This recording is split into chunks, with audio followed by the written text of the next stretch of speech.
गेल्या काही दिवसांपासून विश्रांती घेतलेल्या पावसाने आता जळगावसह राज्यातील अनेक ठिकाणी जोर धरण्यास सुरुवात केली असून याच दरम्यान हवामान खात्याने पावसाबाबत महत्त्वाची अपडेट दिली आहे। राज्यात पुढचे 4 दिवस मेघगर्जना आणि विजांसह मुसळधार पाऊस पडण्याची शक्यता हवामान खात्याने वर्तवली आहे। कोकणासह मध्य महाराष्ट्र आणि विदर्भामध्ये जोरदार पाऊस पडणार असून या ठिकाणी हवामान खात्याने अलर्ट जारी केला आहे।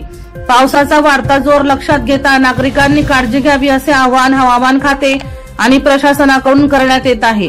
हवामान खात्याने दिलेल्या माहितीनुसार दक्षिण महाराष्ट्र ते केरळ किनारपट्टीवर कमी दाबाचा पट्टा निर्माण झाला आहे। त्यामुळे कोकण आणि मध्य महाराष्ट्रात येत्या 30 जून ते 3 जुलै पर्यंत मुसळधार पाऊस पडण्याची शक्यता आहे। विदर्भामध्ये मध्यम स्वरूपाचा पाऊस पडेल। पश्चिम आणि मध्य महाराष्ट्रात आजपासून ते 1 जुलै पर्यंत जोरदार पाऊस पडण्याची शक्यता आहे।